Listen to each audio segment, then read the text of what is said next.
FM Radyo Pangasinan paborito. Bali-bali rito dugan da jay. Nandun na lang pasirin. Ga, abayan mo, tamundoy mo tayo sa nagutan sa labi. Aya, so number one pop music station, DWJE 88.1 FM, Radyo Pangasinan. Paborito. Parad aliguas, tantarangkaday kalasyaw, ang inyong lingkod sa ating bayan. Ang bawat isa ay mahalaga. Sama-sama nating itaguyod ang disiplina, malasakit, at tunay na pagbabago. Sa tulong ng inyong suporta, patuloy nating mapapalago ang ating komunidad. Malinis, ligtas, at maunlad. Isang mensahe mula kay Mayor Patrick Agustin Caraman. Kasama ninyo sa bawat hakbang tungo sa progresibong bayan. Alagang Caraman, Kalasyaw, para sa lahat. Tired of the stress and noise of the city? And looking for the perfect getaway? Good thing there's J-Max Resort Hotel. Cozy rooms, a refreshing pool, and a peaceful escape for the whole family. Whether you are on a trip, a barkada outing, or even solo retreat, J-Max Resort Hotel is the perfect destination. So pack your bags, leave the stress behind, and discover the place where relaxation meets comfort. J-Max Resort Hotel, your perfect place for any kind of occasions. J-Max Resort Hotel is located at Villanueva Street, Poblacion Norte, Santa Barbara, Pangasinan. For inquiries, you may call at 0947-980-3263 or 075-636-8479. J-Max Resort Hotel. Sama-sama na naman ang tropa. RH Super nasa lamesa. Patak-patak na para tuloy ang saya. RH Super na ang siyang ng tropa. Drink responsibly. Gawing masaya palalo ang inuman. I-like at follow nyo na ang Red Horse Super sa Facebook. Drink responsibly. Popular sa balita, popular sa musika. Pangasinan Govwaves Network Corporation. Sa Pangasinan, we are the number one pop music station. DWJE 88.1 FM, Radyo Pangasinan. Paborito. Paboritong ang kabataan at matatanda. Paboritong pakinggan sa bus, tricycle, jeep at mga opisina. Paborito mo, paborito ko, paborito natin lahat. DWJE 88.1 FM, Radyo Pangasinan. Number one pop music station. Paborito. Ang susunod na programa ay rated GP. GP? Ano yun? Garantisadong pampaborito! Wadyala sa programan Mambangon rin si kayo kapaborito. Pakaringalan, nasari balita, impormasyon at loob tantaway na luyag na Pangasinan. Maabig yakabwasan Pangasinan. Maabig yakabwasan Pangasinan. Kaiba si kapaboriton Dennis Mojares tan si kapaboriton Errol Horado. Jalabat at DWJE 88.1 FM Radyo Pangasinan. Maabig yakabwasan Pangasinan.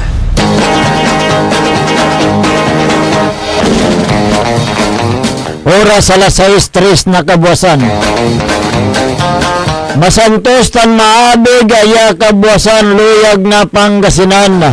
Wadyan ipaparungtar sa programan maabig iya kabuwasan Pangasinan. Pakasulan na saray balitad lokal, balitad nasyonal, agawad loob na 24 oras, naringilan jalabat at DWJE 88.1 FM, Radyo Pangasinan, paborito.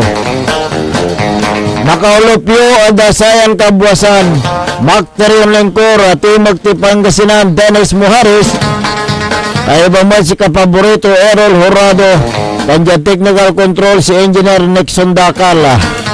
Agunatan na Miyerkules, Pizza 22 at bulan na Abril 2026. Jadasaray ulo na balita da lokal. Radyo Pangasinan Balita. Taliran ka tao na aresto at nambiigan nga lugar lapod kason panag-abuso empisok at karsel. Radyo Pangasinan Balita. Abong sinukisok Shabu Tanbala na partog a-recover at abong na suspect. Radyo Pangasinan Balita. Unbebotang ang urat at karsada. Radyo Pangasinan Balita. Abong nalakin na mangiamot na droga niloban na taklan uloy droga asamsam. Radyo Pangasinan Balita. Unda pagtayo at sari ulo na balita nasyonal. Radyo Pangasinan Almusal Balita. Duaran OFW hinusted sa pinatay na employer dari niya Jad Libanon. Radyo Pangasinan Almusal Balita. Kustudya na nasaldi ko iter na si IDG. Radyo Pangasinan Almusal Balita. Gumagos tinabla ng Remulia at ibiyahe to abroad. Radyo Pangasinan Almusal Balita. Salenta na amlak records ng Vice President Sara Sukisukin at impeachment at Sayan Agaw. Radyo Pangasinan Almusal Balita. Robredo Agaon Batik at 2028 National Post.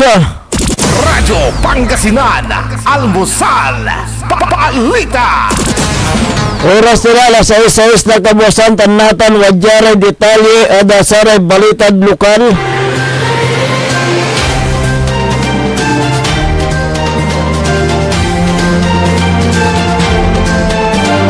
Oras na alas 11 na labi na naresto so laki na mantaon na 21 Yad Barangay San Vicente, Ciudad na Alaminos, sa Rempaulo, Pwersa na Alaminos City Police, tan Regional Intelligence Division na Police Regional Office 1. So ang aresto da suspect, based warrant of arrest yung paaksad na korte sa mga suspect sa walaan na kason statutory rape.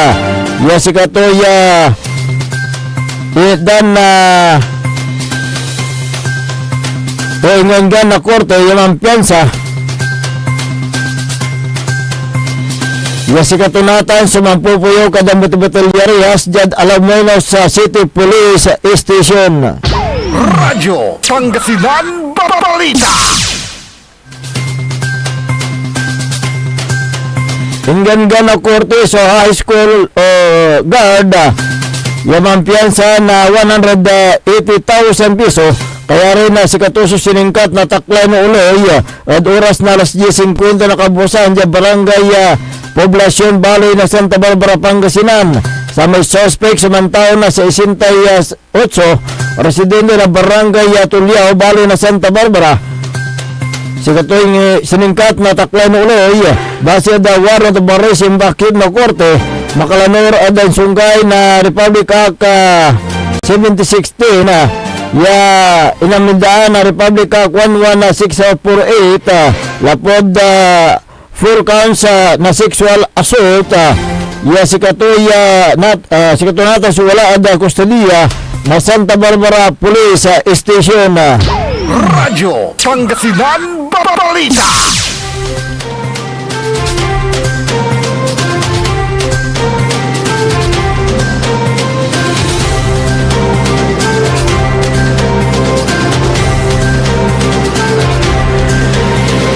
Driver na motorsiklo ang urat kaya rin natalapos. Od oras na alas 12:36 na pagbangon ni Agawa Jad Barangay Poblasyon Ciudad na Urdaneta.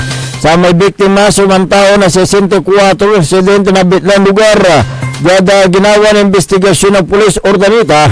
Umbubultang sa biktima at karukayan na karsada na nabiglan na si Mabi sumapli sa motorsiklo singagan na sa may aksidente at agamor na sugat sa biktima.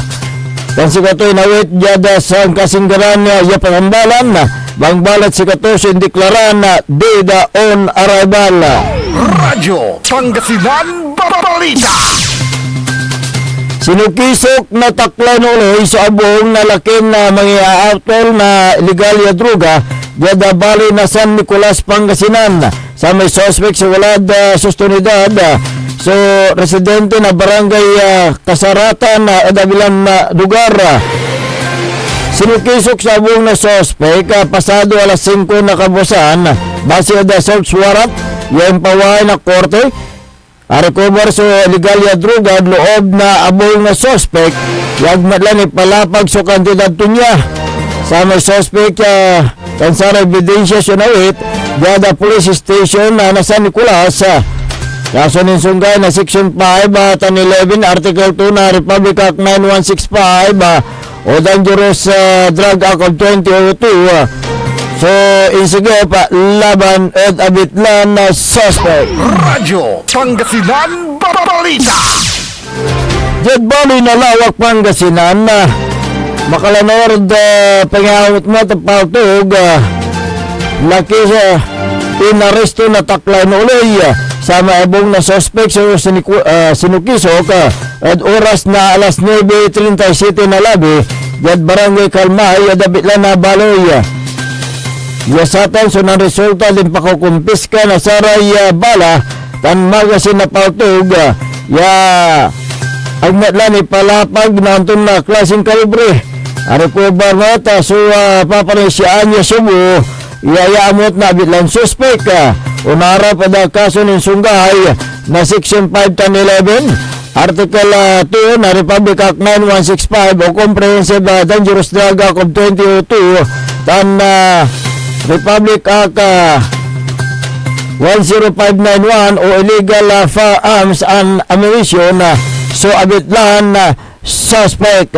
Radyo Pangasinan Balita.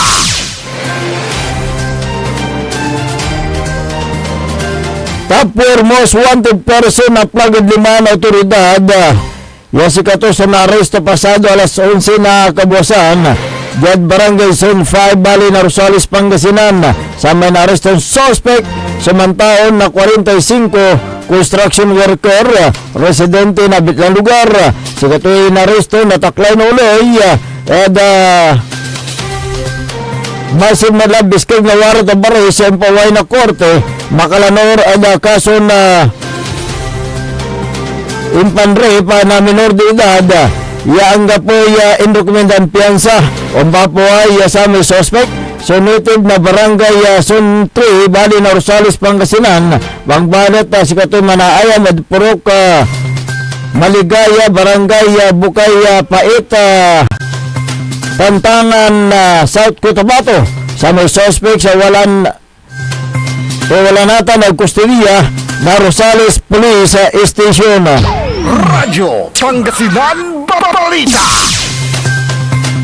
Yan sang kunwan ya balita lokal top 7 at regional level sa kuti na taklay no uloy pasado alas 6 na kabuasan jad barangay Buboy Bali na Agno, Pangasinan sa may suspect samantaon na 22 residente na bitlan na lugar inaresto sa bitlan suspect nasarayan panolop ya pwersa na criminal investigation detection group o CIDG Pangasinan Jada koordinasyon na Agno Police base madada warrant of arrest yung paaksad na korte at 2 counts na statutory rape yung wala dahil silang na Article 266A in relation with Article 266B na revised penal code yung gapoy indokumentan piyansa.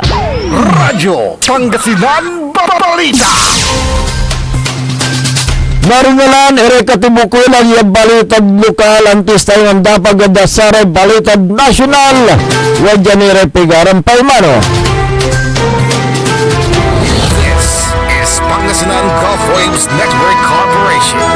In the Quad City, DWJE 88.1 FM.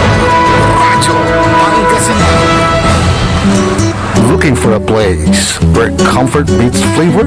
Welcome to Cafe Medardo, nestled inside Coras Manor and Garden in Mapandan, Pangasinan. Your cruise escape just off the town's heart.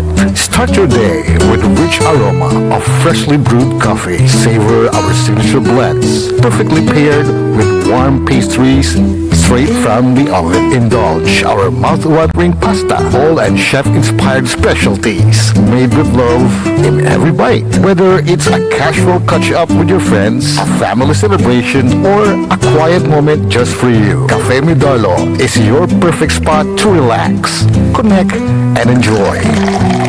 Visit us today at Cafe Medardo in Coras Manor and Garden, Mapandan, Pangasinan, where every cup tells a story and every visit feels like home. Cafe Medardo, where every sip feels special. Mga kababayan ko sa Malasiki, ang maayos at maunlad na komunidad ay nagsisimula sa ating lahat. Makilahok sa mga programa ng ating lokal na pamahalaan, kalinisan, kalusugan, at kaayusan. Mag-segregate ng basura, sumunod sa batas trapiko, at suportahan ang mga proyekto ng barangays. Tandaan, ang pagbabago ay nagsisimula sa simpleng disiplina at pakikiisa. Sama-sama tayo para sa mas ligtas, malinis at maunlad na bayan ng Malasiki. Ang LGU at mamamayan, magkaisa para sa kinabukasan. Ako po ang inyong lingkod, Mayor Alfe Soriano ng Bayan ng Malasiki. Tumangon na, samahan ang inyong mga kapaborito. Maapit yung Kapuasan, Pangasinan. Dennis Muarez, Errol Jurado ang gigising sa inyo tuwing umaga sa programang Maabing Kagabosan Pangasinan. Dito lamang sa #1 Pop Music Station. WJ 88.1 FM Radyo Pangasinan.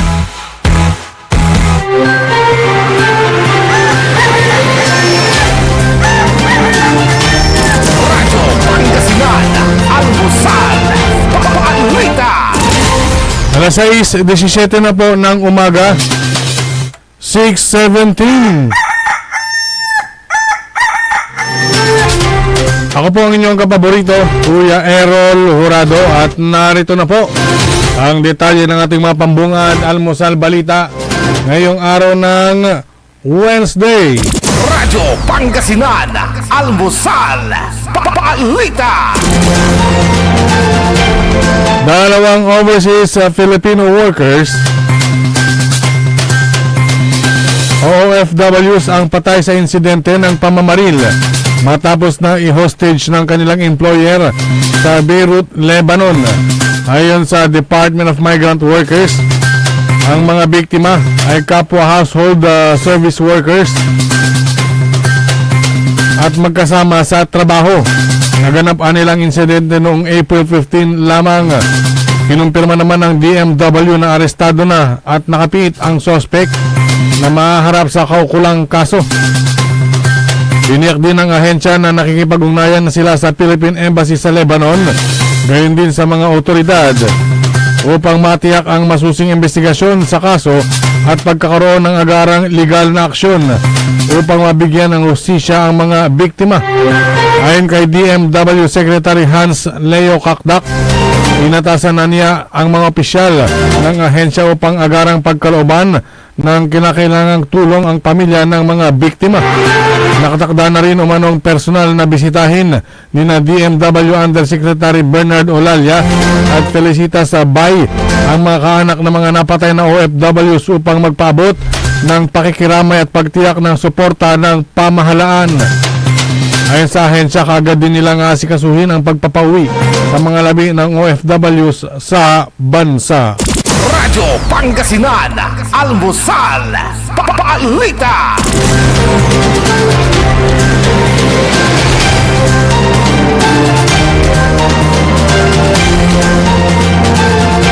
Radyo Pangasinan, Almusal, Paalita. Handang-handa na ang Philippine National Police para sa pagdating sa Pilipinas ni dating Congressman Saldico na posibleng unang i-turnover ng Department of Foreign Affairs sa Criminal Investigation and Detection Group o CIDG bago ibigay sa Sandigang Bayan. Sinabi ni PNP spokesperson Randolph Tuanyo na ang CIDG ang magbibigay ng seguridad kay Saldico at magpoproseso sa medical at physical examinations at booking procedure pagdating nito sa Camp Crame bago pa ang return of warrant sa Sandigang Bayan na magpapasya kung saan ikukulong ang dating mambabatas. Sinabi pa ni Tuanyo na wala pang eksaktong petsa para sa pagbabalik ni Ko. Noong Lunes ay inanunsyo ni Pangulong Ferdinand Marcos Jr. na nananatili pa rin si Saldico sa kustodiya ng Czech Republic. Radyo Pangasinan, Almusal, Balita.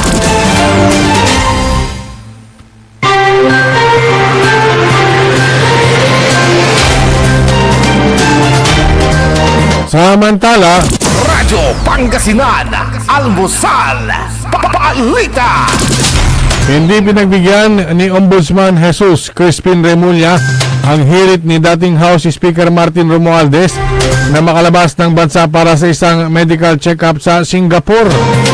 Ayon kay Remulla, nais nilang maiwasan ang posibleng pag-uulit ng mga kaso ng mga opisyal na umalis ng bansa, ngunit hindi na bumabalik gaya na nangyari kay dating Congressman Saldico. Humiling rin umano ang Ombudsman sa Anti-Money Laundering Council o AMLAC ng freeze order sa mga ari-arian ni Romualdez. Sa kabila nito, pinagbigyan naman ng Kamara ang travel clearance ni Romualdez. Ayon kay Attorney Adi Fajardo, legal counsel at spokesperson ni Romualdez, walang hold departure order o hindi bawal lumabas ng Pilipinas ang dating speaker. Sinasabing sumulat si Romualdez kay D noong April 20, ngunit kung saan humiling siya ng clearance upang magtungo sa Singapore mula April 20 hanggang May 4 para sa long overdue follow-up sa kanyang angioplasty surgery. Nagbigay rin ng katiyakan sa nasabing liham si Romualdez na babalik siya sa Pilipinas matapos makapagpagamot sa Singapore. Radyo Pangasinan, Almusal, Balita.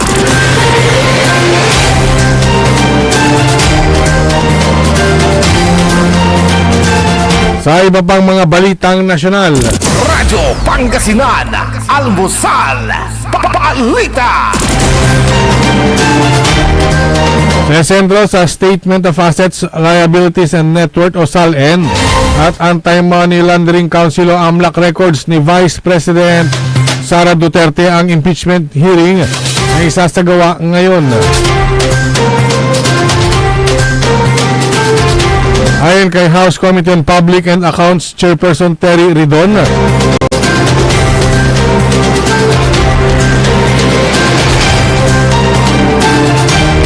mas magiging mabigat ang pagdinig sa impeachment dahil wala ng star witness na magsasalita kundi mga dokumento mismo.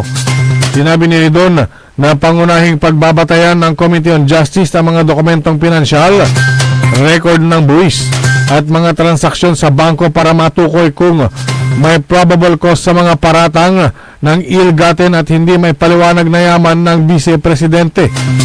Inaasahang dadalo ngayon sa pagdinig, April 22, ang mga opisyal mula sa Office of the Ombudsman, Securities and Exchange Commission, BIR, AMLAC, upang ihain sa Justice Committee ang SALN ni Duterte, kanyang income tax returns, mga corporate record ng kanyang asawang si Attorney Manases Carpio, at mga ulat hinggil sa kahina-hinalang transaksyon sa bangko na may kinalaman sa kanilang mga account.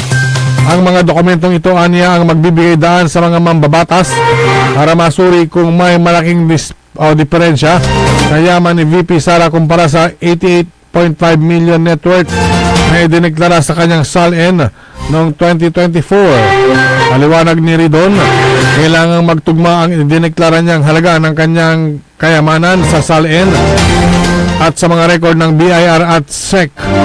Kailangan din anyang tukuyin ng komite ang pamantayan kung kailan may tuturing na material discrepancy ang diferensya kung ang malaking agwat sa pagitan ng idineklarang yaman at aktwal na ari-arian ay sapat na batayan para sa kasong unexplained wealth.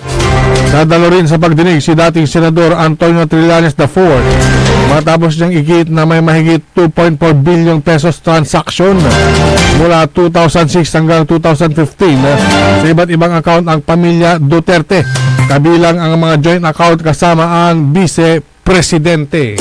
Radyo Pangasinan, Almusal, Papalita.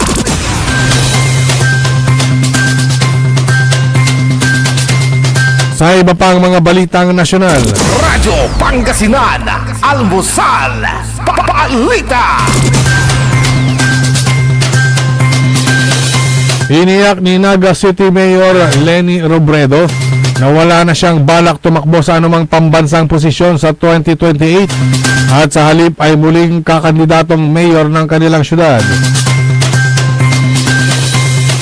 Sinabi ni Robredo sa kanyang panayam na marami pa siyang dapat gawin sa kanilang lugar kaya hindi tatakbo sa national post.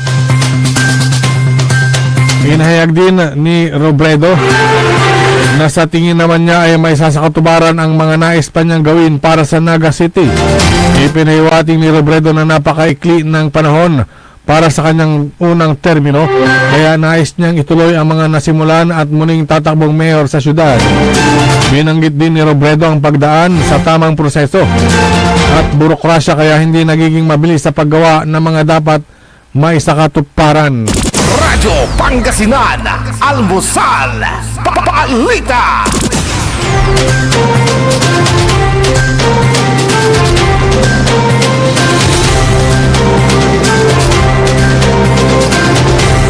At sumayin ang ating mga pambungad, mga almusal balita ngayong araw ng Wednesday.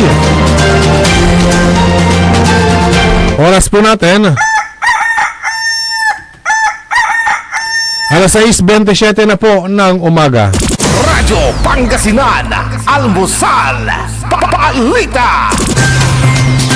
Ang puta-putang Iren Balita. Huwag niyo kong subukan. I am sorry. Kung walang kurap, walang mahirap. My God, I hate trucks. Hiya naman kayo sa inyong kapwa Pilipino. Ang puta-putang Iren Sunata. Son, ang puta-putang Iren Impormasyon. Aya, so #1 pop music station. DWJE 88.1 FM. Radyo Pangasinan.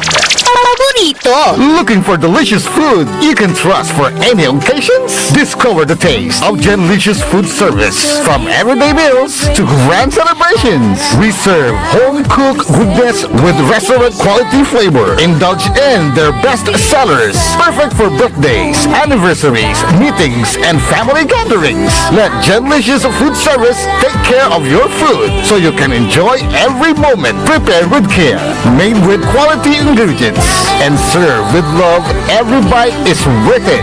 Order now. Message Delicious Food Service on their FB page or call 0954-463-5305. Because with Delicious, great taste meets their value. Delicious Food Service. We cook, you celebrate. Good morning mga kapaborito, 6:30 na. Time check is brought to you by RH Super, ang shot ng tropa.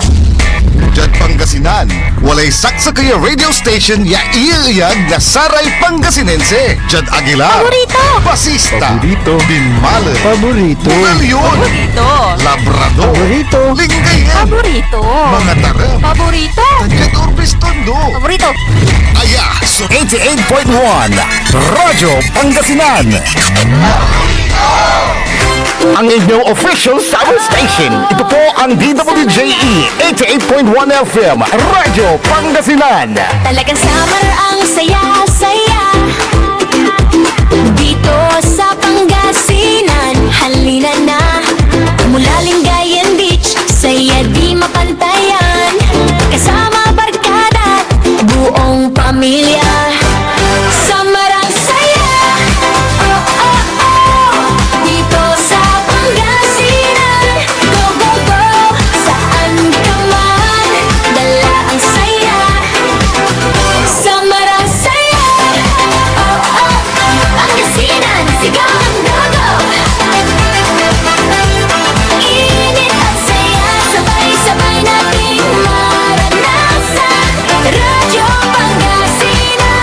your fun under the sun summer station. Umangon na, samahan ang inyong mga kapaborito.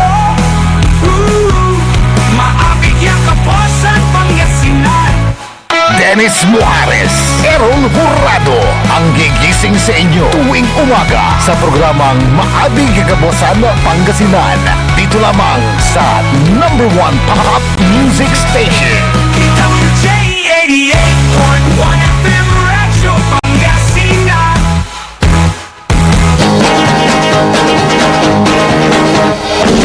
Alas 6:30 ng umaga sa pagpapatuloy ng ating palatuntunan, Maabig Yakabwasan na Pangasinan.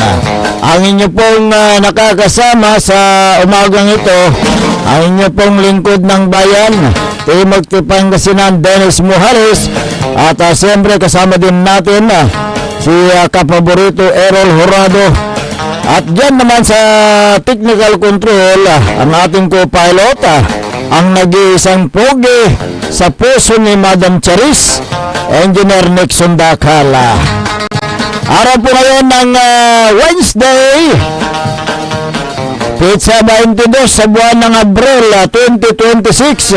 Samahan nyo kami sa pagtalakay sa mga mainit na balita, mga issue ngayong umaga. Kung meron kayong mga gustong iparating na mga balita, impormasyon, mga issues, mga hinaing, mga sumbong, mangyari lamang po tumawag sa ating hotline na smart number 0939-100-9931 at saka sa globe number 0927-974-2784. At sa atin pong Facebook at YouTube, live DWJE 88.1 FM Radyo Pangasinan. Yan naman po ang inyong i-search at hanapin. I-like nyo na rin. I-like na rin. I-share nyo rin. I-share nyo na rin itong live natin. Tulad ni Akarna Pangasinan, maagang naka-tune in, naka-con sa atin, naka-subaybay pala sa ating Facebook Live. Good morning sa iyo, Akarna Pangasinan. Congratulations Manaya at Team Kalasyaw. At sa tay impanalo da Caribbean. Yung kanilang first game against Asingan. Ayan, Intertown basketball tournament. Ilan bang lamang? 70 sa Asingan, 78 sa Kalasyaw. So 8 points. 8 points. Lumamang sila ng pinakamalaki, 14. 14 points. So Maragkap sa galaw, pero from the first quarter abantay ko malante. First quarter hanggang the fourth quarter at talagang Kalasyaw so lamang adin. So aga ka lamang so Asingan from first quarter. Agak nalilingo nalilingo. So talagang ibang-iba talaga yung alagang Karamat. Dahil nandun si Mayor Patrick Karamat. Nanood, sumuporta, nagbigay ng inspirasyon sa mga players ng Kalasyaw. Nandun din si Vice Mayor Kevin Macanlalay, demand sa may litrato. So congratulations po si Councilor Elias. Yung iba pang mga konsihales nakita ko rin. Ayan, So ayan po, yun yung pangalang kanyan, laro na. First game. Championship sa championship. Best of 5. So congratulations po sa mga team Kalasyaw dahil sila po ay nanalo sa basketball tournament at tinalo nila ang Asingan team. Ayan. So meron pang 4 na laro, Best of 5. Best of 5. May 4 pa. Unang makatatlo.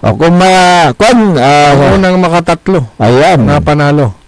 Pag nakatatlo ang Kalasyaw, championship na. Pagbutihin ninyo. Dahil siyempre very supportive ang inyong mga official dyan sa Kalasyaw, by Mayor Patrick Agustin Karamat. Ayan. Oh, good morning nga pala kay yung mga maagang nanonood. Si Marivic Rivera Balason, si Merlita Abilia, magandang umaga. Silvia Romero at Elmer Soriano. Magandang umaga po sa inyo. Ayan, dumako tayo sa mga issue dahil mainit ang panahon, mainit ang mga issue na ating tatalakayin ngayon. Tulad ng panahon ngayon, alam ba yung naitala kahapon? Heat index, grabe. Nakalaro sa 34, 38 hanggang 40. Kahapon talagang grabe, ang init kahapon. Maalinsangan. Kaya't dapat na magbaon kayo ng inyong mga tubig para sa ganun ay kung medyo nauuhaw kayo, meron kayong kaagad na tubig, panangga sa init, ayan, ng payong, meron yung mga handy na yung mga electric fan, yung yung tamang lang na pwedeng ibulsa. Kaya nga pampatanggal ng init at syempre magbaon ng mahabang pasensya. Ayan. Para hindi sa init ng ulo. Kaya nga mahirap na yung ma-heat stroke, kaya yung alam mo yung tinatawag na extreme caution. O matinding pag-iingat na hindi nang hindi dumating sa punto na ikaw na ay nahi-heat stroke. Ayan, tandaan ang dapat gawin para maiwasan ang heat stroke, uminom ng maraming tubig. At magbaon ng tubig, palagi maghanap ng lilim. Alam mo yung pag ikaw ay nasa direktang sikat ng araw, lalo na pagitan ng alas 9 pa lang, mainit na. Pag alas 10 hanggang alas 4 ng hapon, yan, iwasan nyo maglalabas sa direktang tamaan ng init ng araw. At magsuot yung preskong damit. Gumamit ng mga mauluwang na kasautan, di ba? Yung mga light colors tulad ng ito kasi sa akin cotton, kaya cotton, medyo relax yung aking ito kasi hindi mo sinabi, hindi nagganyan din sana ako. Yan yung bagong uniform. Ayan, thank you very much kay kapaborito Joseph kanilang ba kani? At saka si station manager. Yung napi, anong size yan? Medium? Pambata Medium. Kaya yan. Kasi naman yung masyadong malaki. Kaya nga Limitahan yung mga outdoor activities. Yan. Paring Dennis. Kung kayo ay lumalabas, magpahinga ng Ayan. Ang matinding heat index ay naitala ngayong buwan ng Abril at ito magdudulot ng seryosong banta sa kalusugan kung saan yung banggit natin heat stroke ang pangunahing sanhin ng kamatayan kung hindi nyo maagapan yan. Nangyayari ito kapag ang temperatura ng katawan ay tumataas ng lagpas sa 40. Diba? Yung mga may lagnat, ganun. Kaya nga, yung pakiramdam, hindi na makakapag-cool down yung katawan. Ang matinding init ay nagpapahirap sa yung paghinga. Siyempre, yung puso mo, baga. Siyempre, hihinto yung tibok ng puso. Singa may kinawa, may sakaya vlogger. Tama. Mapasok, ang alay na attacked video to. Huwag ka masyadong mainit ng ulo. Huwag nyo dahil sa yung mainitan na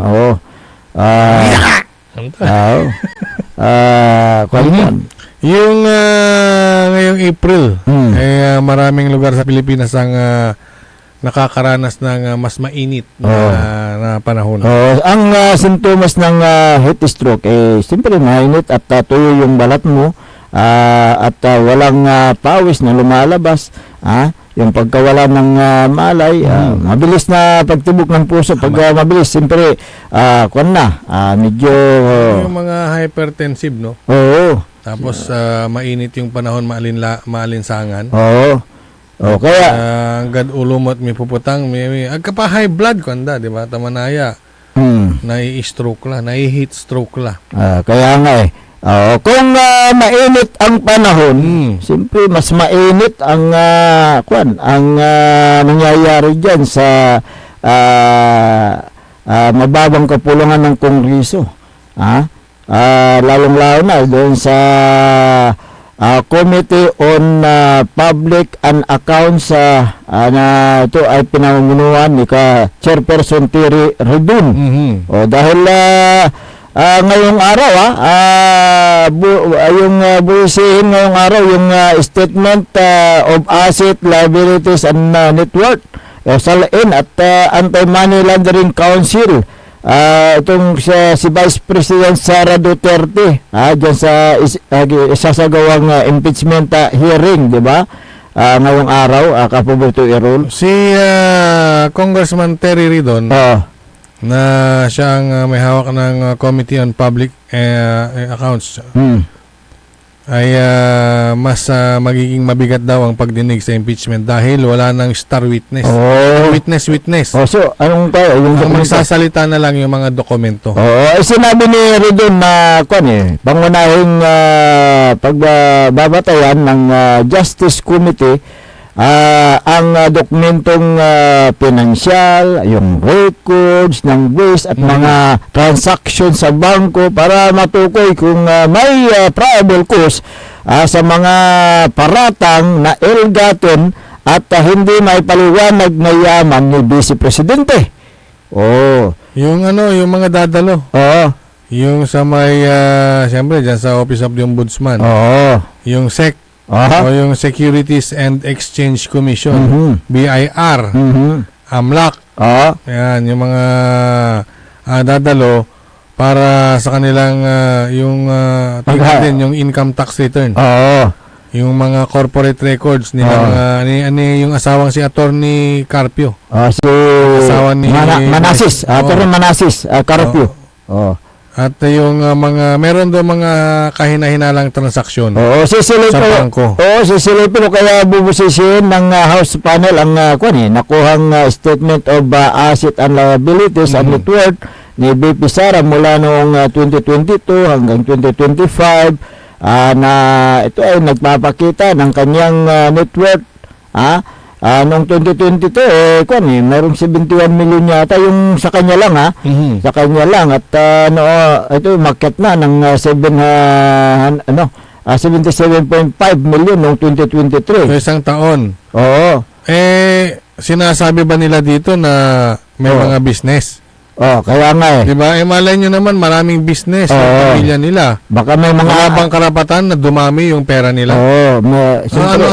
Ano pat nagbi-business kung hindi rin pala kikita, di ba? Kaya nga ang mga dokumento at ulat mula sa BIR, BIR at SEC, ang nagpapatunay kung mayroong ganyang halaga na asset ni BP Sara at sila rin ang makakapagsabi na may mga business o wala. Ayan, kaya nga yung mga ahensyang yan. Kaya nga dadalo ang BIR at saka AMLAC sa pagdinig sa Committee on Justice upang isubmiti ang mga dokumento ng bangka transaction ni BP Sara at ang kanyang asawang si Attorney Manasis Carpio. Ang layunin ay busisihin yung mga records at transaction ng mag-asawa upang makita kung may tinatawag na smoking gun o kaya yung nakaw na yaman ni BP Sara Duterte. Sinasabi naman itong si dating Senador Trillanes, malaki ang paglobo sa kayamanan. Magkano ba yung sinasabi niya? Na hindi naman tugma sa kanyang kita. Kung ako kwentahin nyo lang yung kanyang sweldo, hindi talaga tutugma. Pero yung pag may nakita kayong mga business, mga iba pang kakitaan, tingnan ninyo kung saan galing. Maganda magkumon. Nakadeclare sana.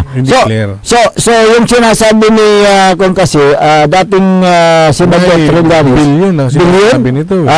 Sa kailang pamilya yata 2.7 billion ba yung sinasabi niya? Sa kanilang pamilya. Hindi lang isang tao. Buong pamilya na. Buong pamilya. Sabi ni Trillanes.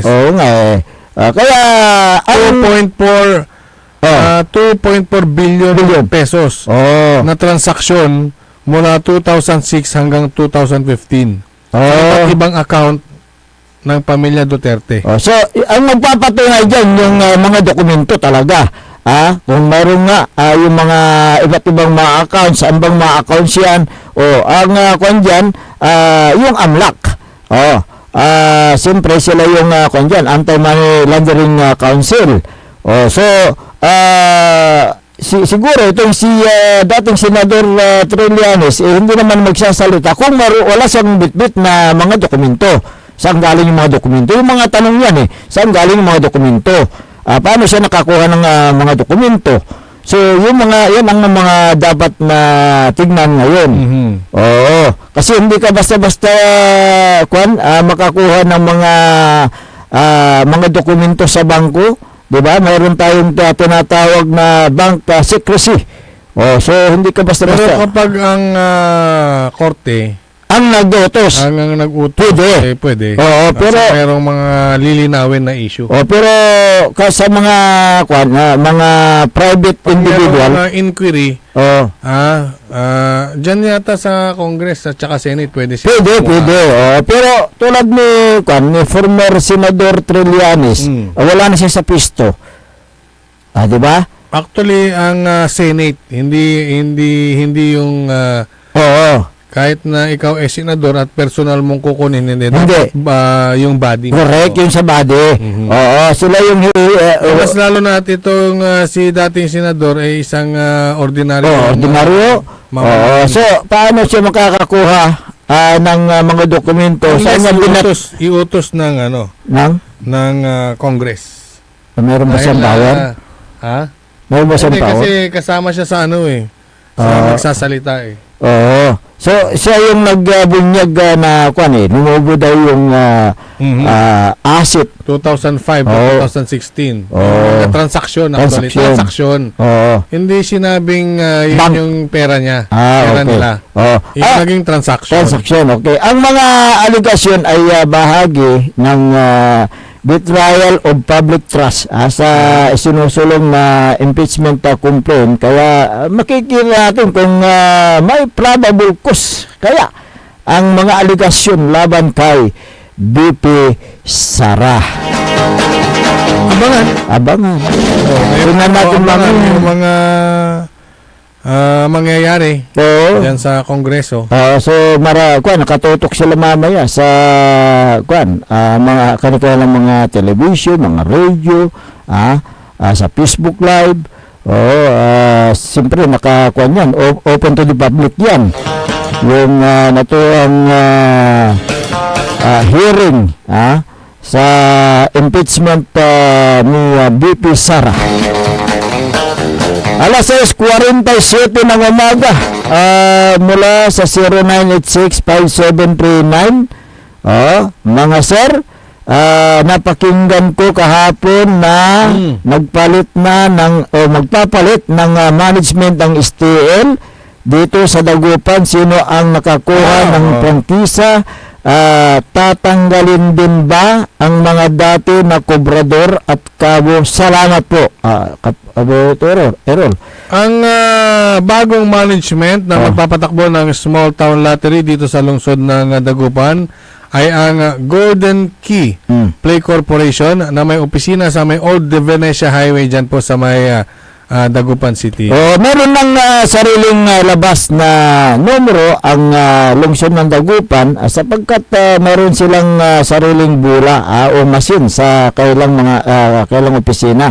At kaya mapapanood nyo sa kanilang mga social media account, lalo na sa Facebook page ng Golden Key Play Corporation. At malalaman ninyo rin dito sa ating himpilan yung ilalabas na numero tanghali, hapon hanggang gabi.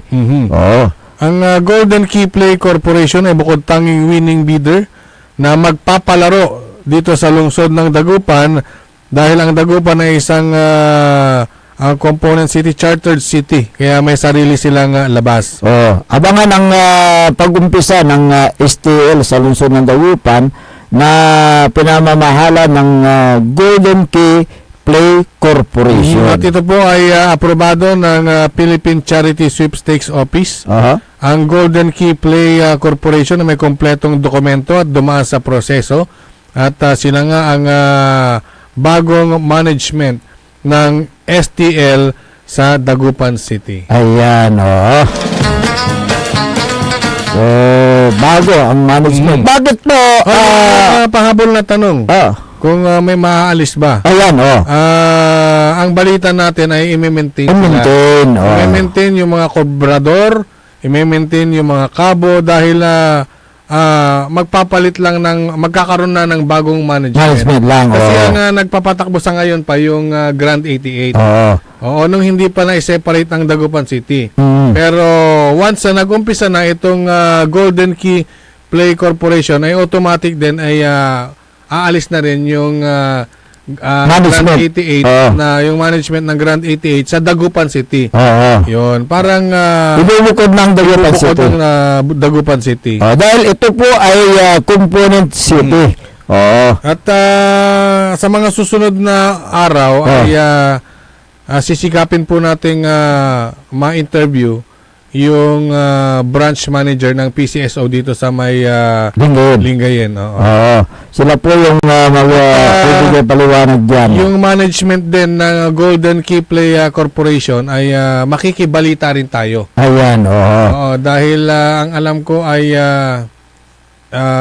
patapos na yung kanilang requirements.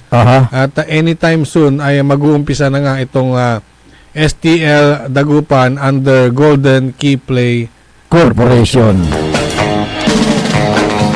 Oy, magandang umaga kay Mayor Carl Christian Biga ng Mapandang, Pangasinan. Good morning po. At si Sir Jeffrel. Sir Jeff Abrasaldo at saka si Dr. Felix Domicilio. Good morning. Si Boss Darwin, magandang umaga rin sa inyo. Gayon din kay Kapitan Saldi Bauson ng Barangay Macabito, Calasiao. Uy, malapit na yung kailang barangay pista pero sa 2 ng Mayo. Isang araw lang. Isang araw lang, isang gabi. At kasi pagdiriwang dahil sumusunod sila sa guidelines kung paano magsagawa ng kani-kanilang fiesta. Lalo na sa mga barangays. Ayan, good morning sa inyo. At siyempre, nandyan kahapon, nakaantabay din na siyempre, yung kailang kapitan ay talagang nagtatrabaho. So, nandyan din yung presensya at tumutulong din itong sina Kagawad Junjun Gabrieli at Kagawad Gobernador Episcopi. Nakita ko silang dalawa. Actually, 3 kasama si Kapitan. Nadaanan natin na nagkakabit ng banderitas. Ayan, may tapat ng simbahan at tapat ng Macabito Elementary School. Makalabmanayay Kagawad Junjun, Ayun. Mas lalo lang Kapitan Dominador. Kagawad ka ma? Kagawad lang Kagawad Dominador Episcopi. Si Kapitan kasi wama nakantabay. Makalabmanaya. Alvin. Si Kagawad Alvin, tunawid sa naman to. Gani. Kagawad Alvin, ang tanan exhibition, tatay-tayan to may kable kurinti. Agtubahal sa naman to. Agtunawid sa naman to, tagong pigan ng merinda. Nananyutan at ay preparasyon para fiesta. Anong nang kuikin? Adala nang ko di manad barangay hall. May misis ng Kapitan Saldi. Noon. May iba kalamorya man i-stapler na banderitas. Nagawara. Noon tambay tara di Madam Anita Rolosta. DHW.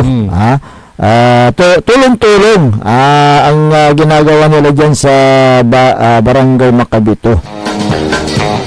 Kahit na isang araw, isang gabi lang, dahil nga itong crisis na nangyayari, siyempre may kautosan kasi galing sa taas, sa Malacanang, down to local government units na dapat magtipid dahil sa crisis na nangyayari ngayon. Magtipid, magtipid sa enerhiya, magtipid sa budget ng LGU, tama ba? yung mga konsumo. Sa kuryente. Pero nabanggit mo yung magtipid, sa Mangaldan ibang klase. Anong, bakit? Oo, sa Mangaldan. Yung nabalitaan natin dyan, yung service vehicle pala ng kanilang mayor, malaking van. Tama. Okay lang tama. kasi, siyempre, kailangan din yung kakabalagaluganan, wala rin kakaiba. Tama. Para may security, may close-in. Hindi lang isa. Ilan? Hindi dalawa. Ilan? 3 malalaking van. May 2 nakabuntot doon sa may bihikulo ng mayor. Manggagaling siya dito sa siyudad ng Dagupan kasi yung mayor nila dyan, nakatira po dito sa Dagupan City. Dito sa may Binlok. So, iba yung sasakyan ni Mayor? Yung sasakyan ni Mayor, iba rin yung... at may 2 backup din. Backup? Oo, na pare-pareho ng kulay. Tipid nga. Oo, nagtitipid nga ang Mangaldan. Oo. Tipid nga. Sino ba ang sakay ng mga yan? Yung mga close-in. Agali karakala close-in tutan, singak yun. Alabas sa presidente. Hindi, sa presidente talagang dakal sa security tutan. Di na agtuik yun. Di na agtuik Congressman Top de Venecia tan. Si Congressman Top de Venecia, si manay Congresswoman Manay Gina, may luganan data na may backup da. Sari manuk tumbok, araramay aramay patumbukan da rin staff. Pero duara labat. Itong si Mayor Bona, 3 malalaking van ang kanyang yun ba yung araw-araw. Yung ba yung halatado na dyan sa munisipyo, kapag may 3 malalaking van na nakaparada sa harap, wala na may mayor da. Yun yung palatandaan. Yan yung magtipid. Yun ang hindi sumusunod sa kanyata, sa guidelines ng presidente, itong mayor ng Mangaldan.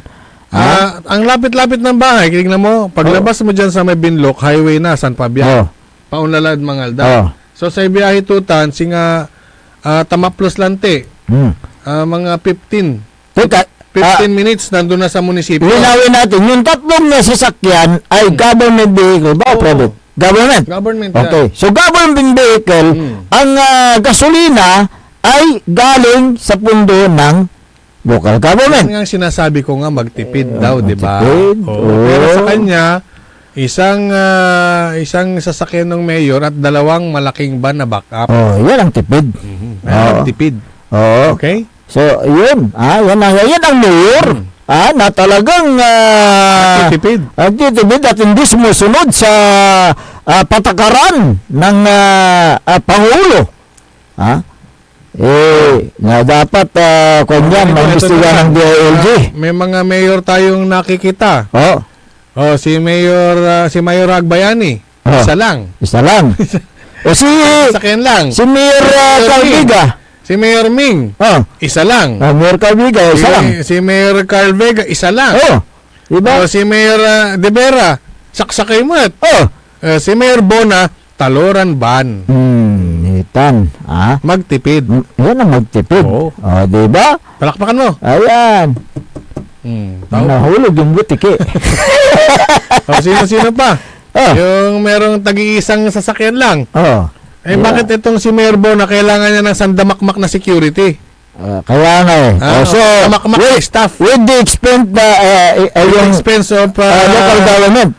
Of the people's money, yung ginagamit na pang gasolina. Kaya nga So, yun po, dapat na masita ito ng Department of the Interior and Local Government. Hanggang po, DILG na lokal. Hindi national, at saka sa region. Dapat dito lokal, hanggang po, Mansita. Sunod-sunuran yung DILG dyan sa Mayor. Siyempre, pag may magko-complain dyan sa national, siyempre, utos yan, kautosan yan, executive order po yan ng Pangulo. Hindi mo pwedeng kontrahin yan. Idagdag ko lang. Si Mayor Patrick, isang sasakyan lang. Correct. Si Mayor Carlito Saplan ng Santa Barbara, isang sasakyan lang. 2 lang sila nung driver niya. Correct. Si Mayor Soriano ng Malasike. Mayor Alpi, isang van. Di ba?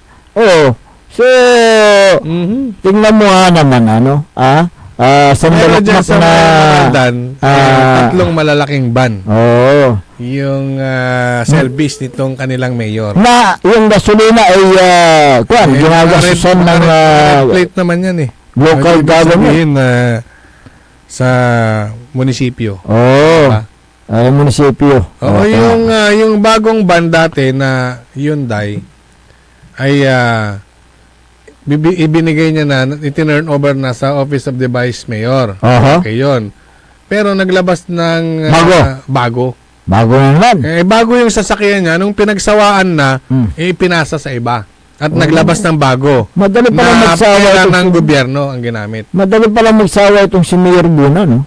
Ha? Madaling magsawa. Hindi Bakit? Isa dyan, hindi niya pinag... Sige. Sa aming pagbabalik, talakay nga natin, dahil marami pang hindi nakakalam na mga senior citizen na meron pala itong 1% na pundo na nanggagaling sa barangay. Binibigay ba ng punong barangay ang 1% na yan sa mga senior citizen? Yun po ang ating tatalakayin makalipas na po ng ilang paalala. Ang puta-putang Iren Balita. Huwag niyo kong subukan. I am sorry. Kung walang kurap, walang mahirap. My God, I hate drugs. Mahiya naman kayo sa inyong kapwa Pilipino. Ang puta-putang Iren Sonata. Dami yung Son ang puta-putang Iren Impormasyon. Aya, su number 1 pop music station. DWJE 88.1 FM. Radyo Pangasinan. paborito. Parad aliguas, tan arangkaday kalasyaw, ang inyong lingkod sa ating bayan. Ang bawat isa ay mahalaga.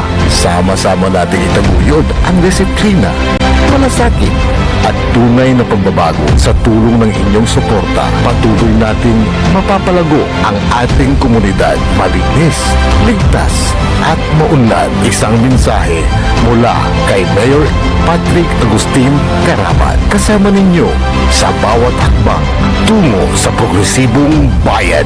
Halagang Caraman, Kalasyaw, para sa lahat. Tired of the stress and noise of the city?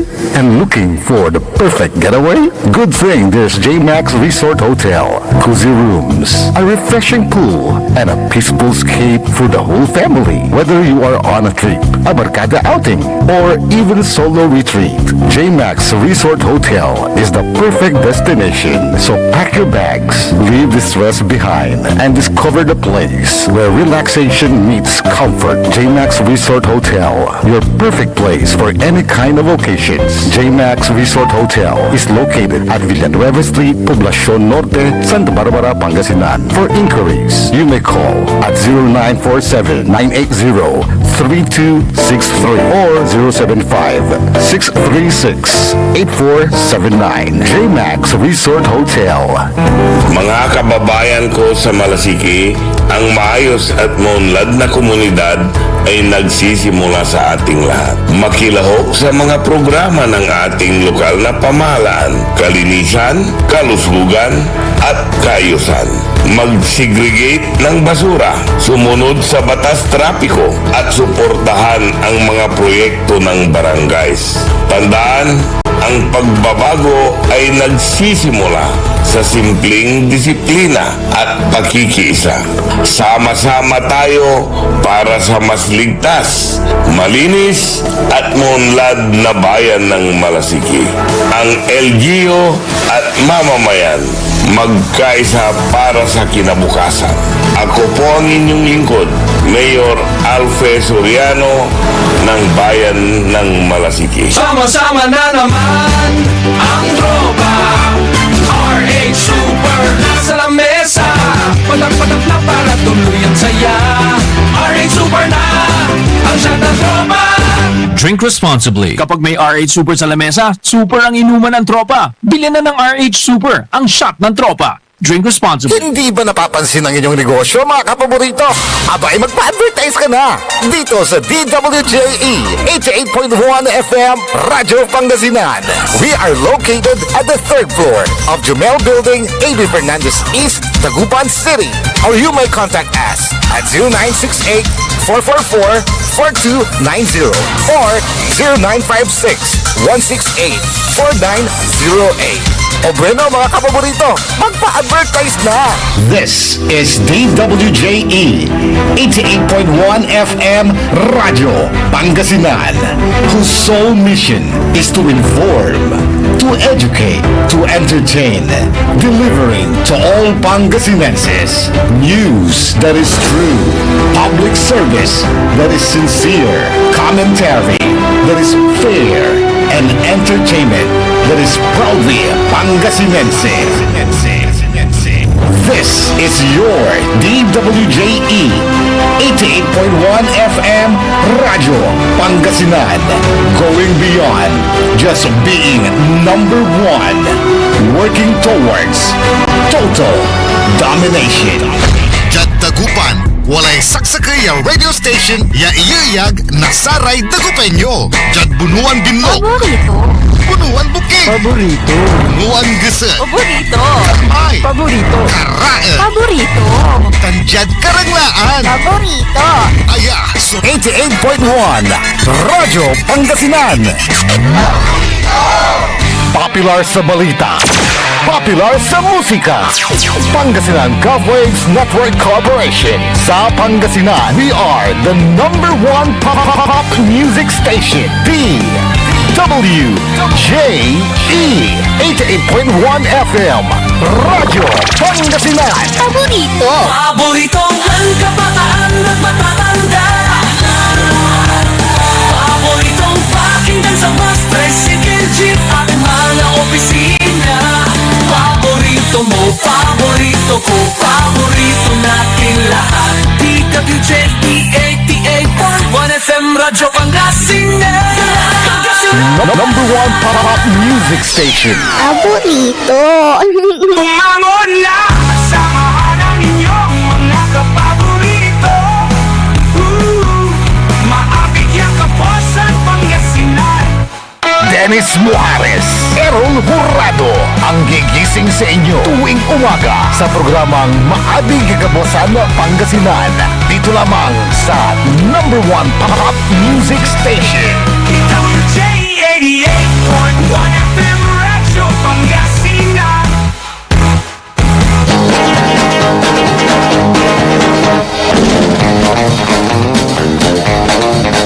Alas 7:07 ng umaga sa pagpapatuloy ng ating palatuntunan Maabig Kabwasan Pangasinan.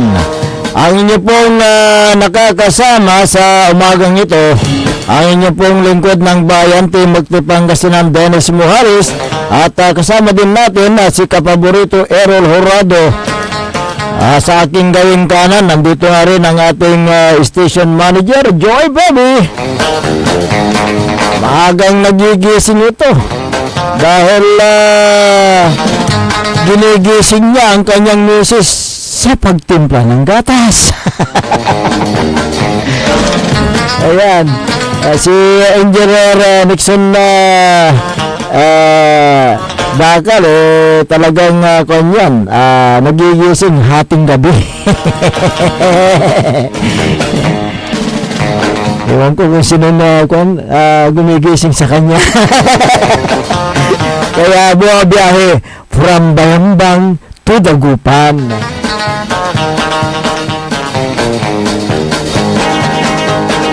Kung meron ba kayong gustong iparating na mga hinaing, mga reklamo, mga suggestion, opinion, reaction, mangyari lamang po, tumawag sa ating himpilan 0939-100-9931 o kaya sa globe number 0927-974-2784. Live din tayo sa ating Facebook page ng DWJ 88.1 FM Radio Pangasinan Paborito.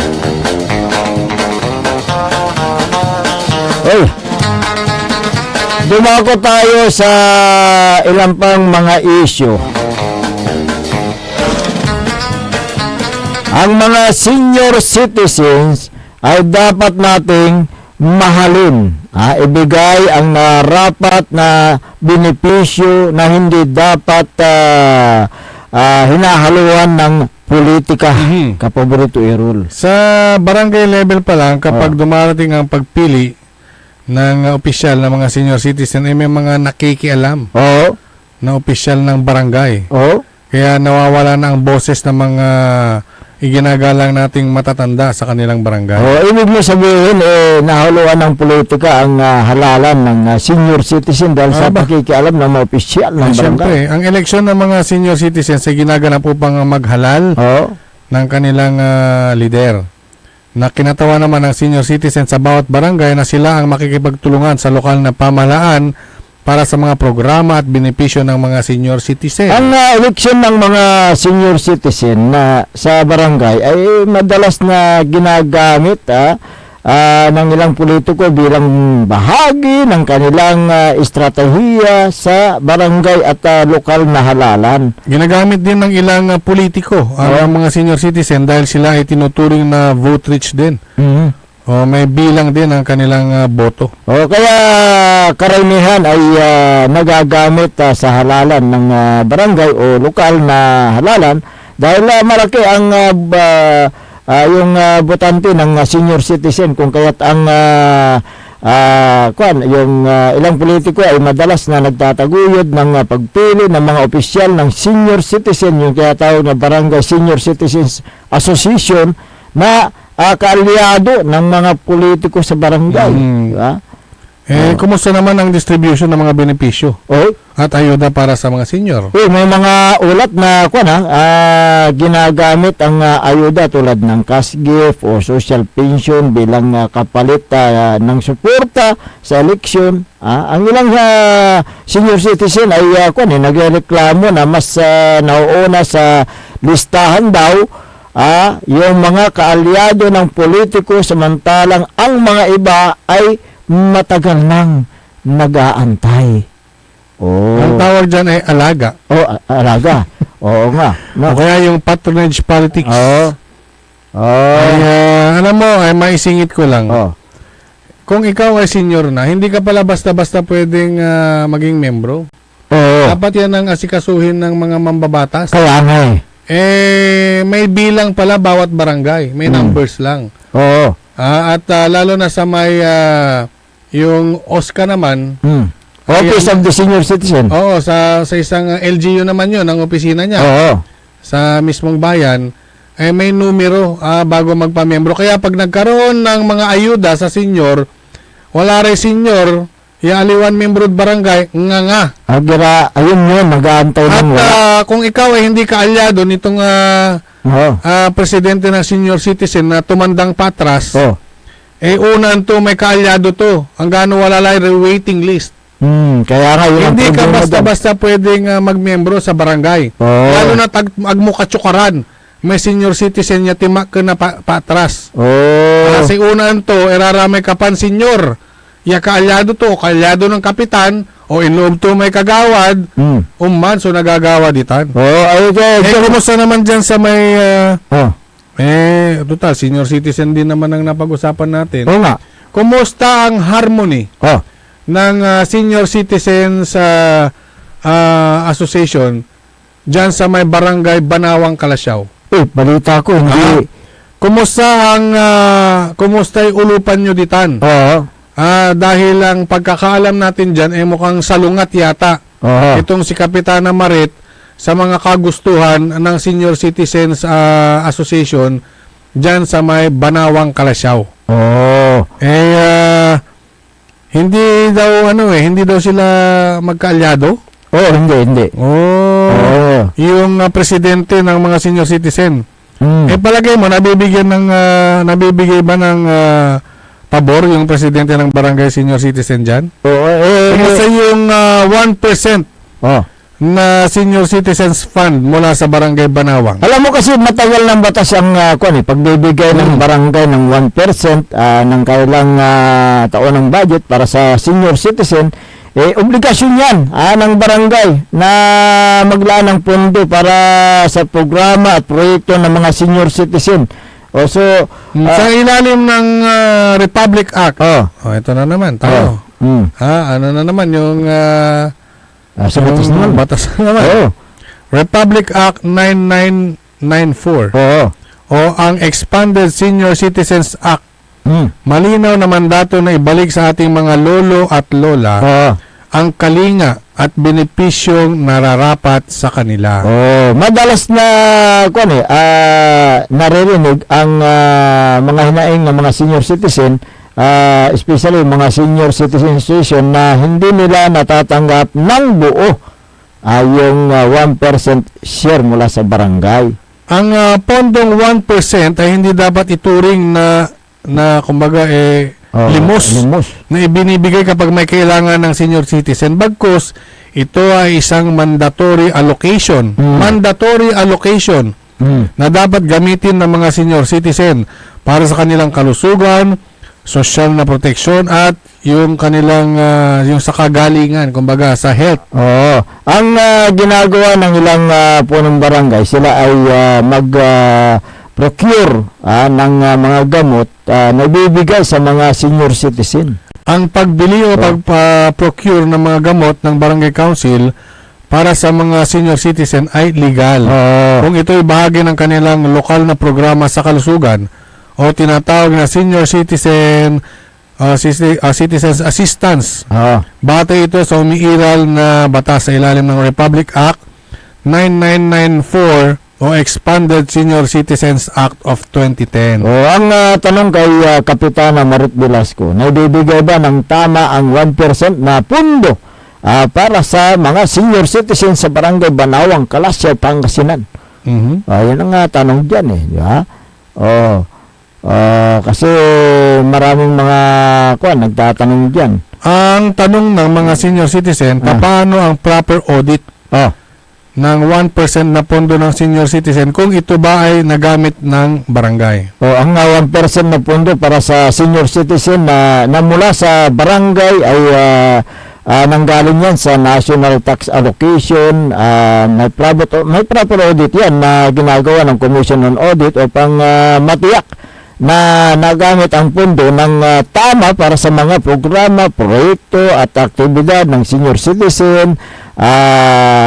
At ganun din, batay ito sa alituntunin ng Commission on Audit at Department of the Interior and Local Government.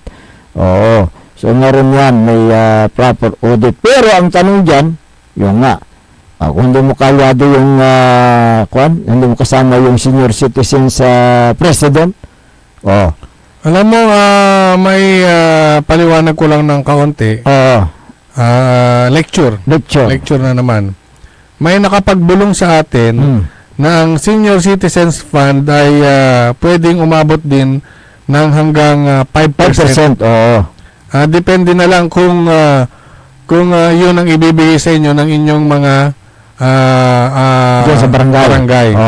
Sa ilalim ng Republic Act number 7160, Local Government Code, ay obligasyon ng barangay na maglaan ng pondo para sa social services, health services, at welfare ng senior citizen. Ibig sabihin, ito ay mandatory support. Flexible ang amount. So, pag sinabing flexible, hindi bababa sa 1%. Correct. At pwedeng tumaas hanggang 5%. Ayan. Yung pwedeng pagkagastusan, ito lecture lang lecture. Karaniwang ginagamit ang pondo sa medical assistance o maintenance medicine, tama yung sinabi mo kanina. Pwede rin pala ang feeding programs sa mga senior citizens. Yung kanilang senior citizens activities. Pwedeng gumamit ng pondo ang senior citizen dyan, katulad ng meron silang events o assembly sa barangay. Pwede rin livelihood programs sa barangay ng mga senior citizens. Transportation assistance. Pwede pala yun. Pwede. Transportasyon at burial assistance ng mga senior citizen. ng mga senior citizens. So yun ang kuan dyan malaking katanungan dyan dahil kuan Ito ay importanteng tandaan po natin, hindi pwedeng zero ang alokasyon. kasi naka-allocate yan Kasi may 1% Correct. o 5% dapat. Oo. Depende na lang sa barangay kung papaano nila i-budget yung budget ng senior citizen. Hindi pwedeng zero ang alokasyon kung may senior citizen sa barangay. Nakalagay ito sa annual budget ng barangay at nakalagay din sa may annual investment program ng barangay. dapat kuan dyan may transparent dyan magkakaroon ng transparent Required na maglaan ng pondo. Tandaan nyo po yan. Nagaling sa General Fund o Development Fund para sa health ng senior citizen, social services ng senior citizens, at welfare programs ng senior citizens. At ito pa, dagdag natin yung 1% share o pundo ng senior citizen ay hindi ibinibigay na kasyan. Hindi po. Hindi. Malinaw po dun sa may mga nabanggit ko, wala pong, hindi porket 1%, kunyari 1% ang inilaan na pondo, hindi po ilalabas ng senior citizens ng cash yung 1% na alokasyon para sa kanila. Hindi po. Hindi. Ito po ay gagamitin sa inyong yung mga programa, health services, social services, welfare programs, at sa livelihood, yan, medical assistance, maintenance, yan po yung mga paggagamitan ng 1% or 5%. 1% minimum. Ayan, At ito nga, kumustahin po natin yung sitwasyon ng mga senior citizens dyan po sa may Barangay Banawang, dahil ang balita po natin dyan ay mukhang hindi in good terms. Hindi yata suportado ng kapitan yung mga programa ng senior citizens dyan sa may Barangay Banawang, Kalasyaw. Meron na bang naman yung mga senior citizen? meron na bang binili ang Barangay Banawang na mga medicine para sa mga senior citizen? Mag-interviewin natin yung presidente. O ganito na lang, maglaan tayo uli. Ito, lagi nating sinasabi dito. Maglalaan po kami ng oras kay kapitan. At imbitahan natin yung senior citizen presidente. Dito, at imbitahan din natin yung mga membro ng BASCA.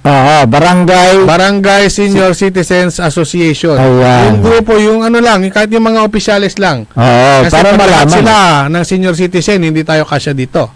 Para malaman na Vice Presidente, at iba't ibang opisyal.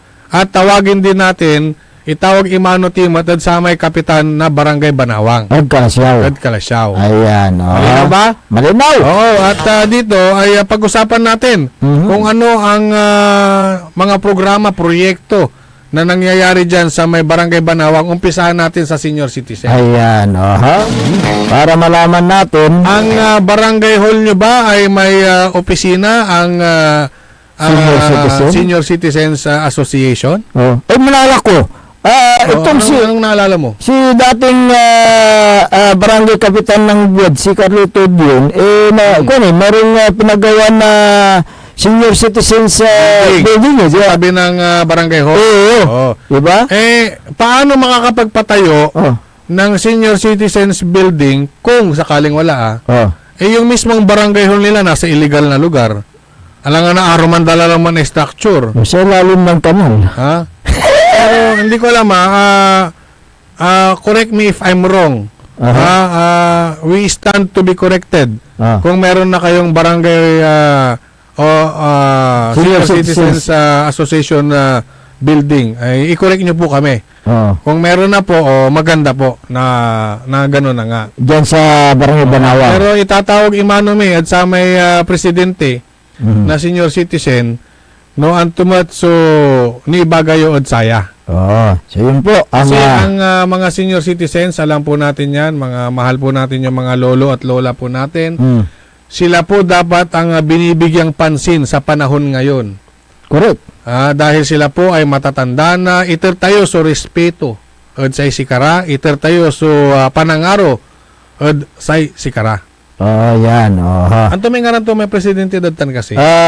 Nakalimutan ko yung sinabing pangalan pero nakikita ko kasi sa Facebook. Yung sa may daing itong mga senior citizen dahil hindi nabibigay yata ng tama yung kailang benepisyo na galing sa barangay. Kaya nga ito yung tinatalakay natin. Merong 5% up to 5%. 1% Bahala na ang barangay. ang barangay kung magkano ang ipopondo nila. Basta ang importante ay meron sila at syempre nang tumulong so na i-suggest na o gabay dan gawan at sa may 1% da si katutan so pangikanaan da. Aliwan kashtan yan na alay senior citizen. Yan. Malinaw po yan. Malinaw po. Malinaw po yan. So, antayin natin ang kasagutan po ni Kapitana Marlit Velasco. Good morning kay Val Velasco. Val Velasco, kapatid ko ito. Ano yung kapiliduan ng kid? Ng kapitana? Kaya nga. Ayan, nasa Manila ngayon. Good morning sa inyo. At gawin din kay Lisa Sim, kay Ernesto Balikat, kay Ronald Pidlawan ng Kalasyaw, kay Elsa Villalos Chavez, Nibram Paul, kay Mar Pascua, Helen Ibasan Labarias. Uy, Paing Palos, good morning. At Mapalakapak Soriano, good morning. Esther Ramos ng Barangay Mangkop, magandang umaga. Si Garcia Imelda, Rolly Di Jukino, ayun sa Kalasyaw. Good morning kay Jonathan De La Cruz. Magandang umaga po sa inyo. Sige, pwede pa tayo mag-exercise, engineer.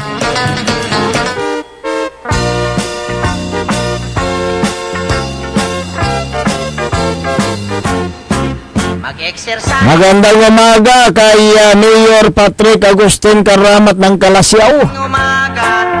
Kay Councilor Kyle Arthur Gaspar. Si Councilor Elias Villanueva. Councilor Manny the Twin. Good morning po. Ako si Manny. Si Councilor Jopi Loresco. Good morning. Councilor Mike Sison. Councilor Haberdani Messina at si SK President Ayay Messina. Ayan. Diyan sa may RM Auto Care Center. RM Paran. RM Paran. RM Paran Auto Care Center. Good morning po. Ayan. Diyan sa Barangay Kisban. Kalasyaw. At ganon din kay former Mayor Ben the Twin. Si Engineer Ben. Diyan sa may DMW. Ayan, thank you po. Malakas ang radyo nila dyan. Thank you very much po, Engineer Ben. At lahat ng mga kasama nila dyan. Po nila dyan. Sa DMW. Ayan. Si former Councilor Gerald Official. Special palagi yan. Servisyong espesyal. Ayan. Si former Liga President Carlito Dion, magandang umaga. Joel Calvi. Hey, silong hair. Ayan, magandang umaga. Si Madam Mami at Boss Carlo, magandang umaga. Sir Bayan, magandang umaga. Diyan sa Mayor's Office. Gawin din si Sergeant Esteves at Madam Jubit Apiado Esteves. Good morning nga pala dyan sa may bayan ng Malasiki sa kanilang public market. Napakalakas po ng radyo. Thank you very much. Thank you. Uy, si Councilor Alexis Mamaril. Kaibigan natin yan. Dating nung kapitan pa lang na nakakakwentuhan na natin yan. Ngayon konsihal. Ayan. Si Councilor Ronerick. Good morning po, Balesteros. Ayan, magandang umaga po sa inyo. Si Mayor Alpi. Magandang umaga. Mayor Alpi Soriano, good morning. Sa lahat ng mga nakaantabay at nanood sa ating Facebook page. Si ano nga pala, si Sir Jonar Lapore. Diyan sa may Barangay Anolid. Good morning, sir. Si Councilor Chineros Fertis Flores, magandang umaga. Good morning. Sino pa? Sa lahat ng mga nakikinig dyan. Si Attorney Johnny Aha. Cabrera, si Vice Mayor ng Mangaldan. Good morning. Good morning po sa inyo. Mara Meriti Lapid, magandang umaga.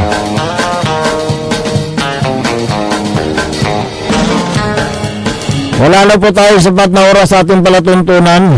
Kaya kami po ay pansamantalang namamaalam sa Himpapawid at magbabalik bukas ang inyo pong nakasama sa umagang ito. Ako po ang inyong kapaborito, Kuya Errol Jurado. Bacterial Lingkor at Team Magtipangasinan, Dennis Muharis. At kasama din natin dyan sa may technical control si Engineer Nixon Dakal. Sa ating gawing kanan si Station Manager Joy Baby. Ang tabayanan na susunod na palatuntunan ni kapaborito RJ Jimenez sa programang Likna ay Baloy. Dito lamang sa DWG 88.1 FM Radyo Pangasinan. Paborito! Wadyala sa programan Mambangon si kayo kapaborito. Pakaringalan na sa